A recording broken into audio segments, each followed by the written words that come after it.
What is going on, guys and girls? I hope you're all doing well. We're back here with Chapter a Day Bible Study, and today we're going to be looking at Genesis 4.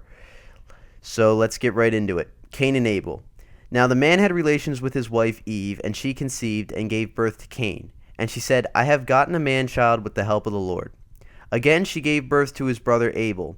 And Abel was a keeper of flocks, but Cain was a tiller of the ground. So it came about in the course of time that Cain brought an offering to the Lord of the fruit of the ground. Abel on his part also brought of the firstlings of his flock and of their fat portions. And the Lord had regard for Abel and for his offering, but for Cain and for his offering he had no regard. So Cain became very angry, and his countenance fell. Then the Lord said to Cain, Why are you angry, and why has your countenance fallen? If you do well, will not your countenance be lifted up?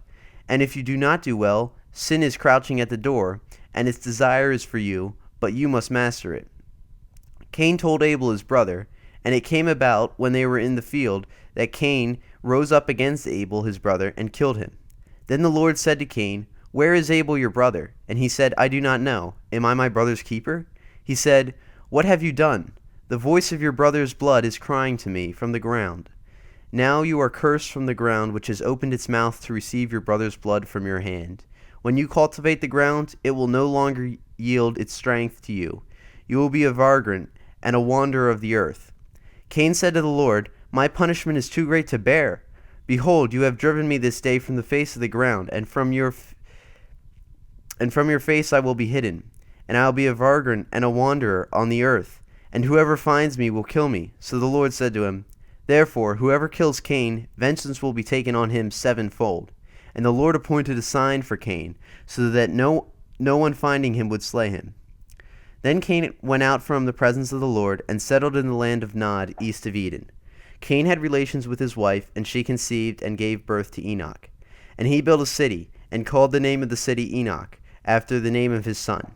Now to Enoch was born Irad, and Irad became the father of Mehujael, and Mehujael became the father of Methuselah, and Methuselah became the father of Lamech.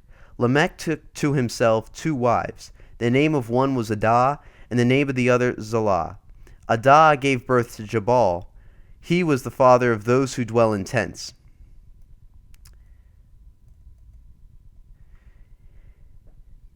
And have livestock. His brother's name was Jubal. He was the father of all those who play the lyre and pipe. As for Zillah, she gave birth to Tubal-Cain, the forger of all implements of bronze and iron, and the sister of Tubal-Cain was Naamah. Lamech said to his wives, Adah and Zillah, Listen to my voice, you wives of Lamech. Give heed to my speech, for I have killed a man for wounding me, and a boy for striking me. If Cain is avenged sevenfold, then Lamech 77-fold. Adam had relations with his wife again, and she gave birth to a son and named him Seth. For she said, God has appointed me another offspring in place of Abel, for Cain killed him. To Seth, to him also a son was born, and he called his name Enosh. Then men began to call upon the name of the Lord. I hope you all enjoyed the reading of Genesis 4. Now let's look on some points of emphasis that we can draw from this chapter.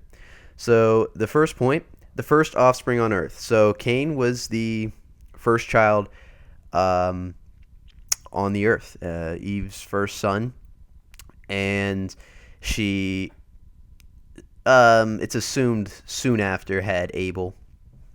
So those are the first two offspring on the earth. We also later in the Bible learn that Adam and Eve had more sons and daughters. Of course, it tells us in this chapter they had Seth, and then obviously Cain married someone, so that would have had to been, a daughter.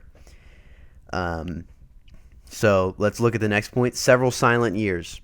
So there's several silent years in the Bible right around this time, because obviously Cain didn't kill Abel when they were like 3 years old. I would imagine they were at least 10 years old. I mean, that would be the very earliest. But, they had already established themselves, Abel, a shepherd, and Cain, a tiller of the ground. So, they had to at least be 10 years old. And so there's a few years that we don't really hear about, just kind of fast forwards right through those years. So the next point, Cain plows fields while Abel tended to flocks. So that point's pretty obvious. Cain was a keeper of the fields, while Abel was a shepherd. And the next point, Abel's offering pleases God, while Cain's doesn't. So in the actual text, it says that God had regard for Abel's offering while he had no regard for Cain's, and that just means that, he wasn't exactly impressed with Cain's offering. Cain might have put the rotten radish, whereas Abel brought the plumpest, most beautiful calf or sheep or whatever. Cain was giving the bad portion of his treasure, while Abel was giving the best of his treasure. So that's why God had more regard for Abel's treasure. It would be like if you only tithe 3% instead of 10%, you know what I mean? So it's kind of like that. So this in turn made Cain jealous of Abel, because God favored Abel for that, and that led to Cain murdering Abel in the field. So then we have Cain's punishment and cry for mercy. Basically, God cursed Cain after he killed Abel, and said it was going to be much harder for him to till the ground from then on, and that he should leave his parents. And so he did. He took with him a sister, and married her, and he had a son, Enoch. And then we have a short genealogy with Methuselah and Lamech and all. And then we hear that Seth is born from at the very end of the chapter. Seth is born, and Eve says it's a replacement for Abel. And basically God blessed Eve with another son. And then we have here people begin to call on the Lord. And this is like literally the last words of the chapter. And that's talking about, people became Christians. As you can imagine, I was thinking about it, I have Bible study every night with my family. And, we go through the Bible and read a commentary and so forth. But you can imagine, like, Adam and Eve's Bible study. You got a couple kids. We don't really know how many. And, it's like, there's a God. He made us. He brought me out of the dirt. It was pretty cool. And we were in this garden, and it was awesome. We were naming animals. We were carefree, and we only had one rule. Unfortunately, we broke that rule, and now we're out here. Sorry about that, guys. You can imagine it wasn't like it wasn't a dispute if God was real or not, like it is today. So many people say, there's no God, whatever, blah blah blah.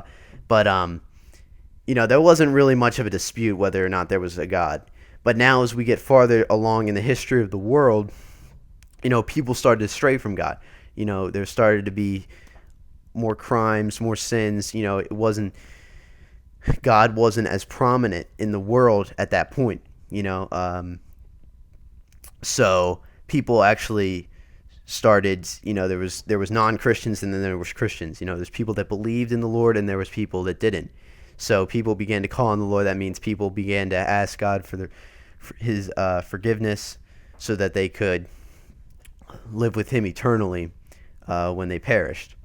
So it's kind of interesting to think about, because like I said, like Adam and Eve, explaining to their offspring about God, and then it kind of fast forwards all through these years. I mean, probably like this chapter might encompass like 20 years.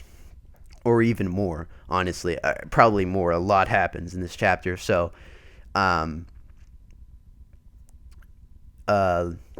so it's pretty interesting that in those few short years, the world already was starting to stray from the Lord. Already. I mean, it was so prominent then. It was like there was a God. He built this garden that we were cast out of for eating from the tree. But yet they still started to stray from the Lord. So that's kind of interesting to think about. But it's really no different from how it is today. I mean, we have so many people that don't believe in God, even though, you know, as a Christian, you can see that God is so prominent in your life, I'm sure. You know, you see his blessings, you see things fall into place. You know, you pray to God for something to work out, and it does. And it's just, you know, he's so prominent in our life. I can't even imagine not believing in him, you know. So anyway, that's interesting. But let's move on to the life application that we can grab from this. So sins lead to more sins. We see this with Cain and Abel, and this is something you want to put a stop to all sins clearly, because our one goal in life is to glorify God. That's the goal.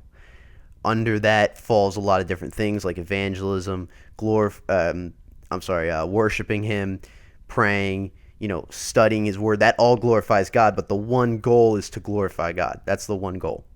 So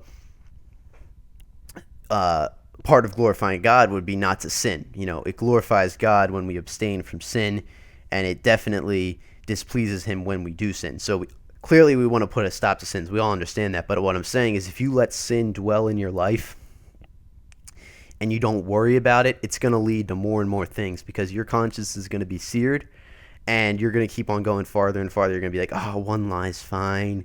You know, 2 lies or 3 lies, okay, maybe I could steal this one thing. You know, and it's just going to keep on getting worse and worse and worse and worse.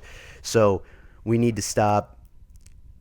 You know, we need to draw the line early and stop the sin early. We can't let it infect us and take over us, and we can't let Satan take over us.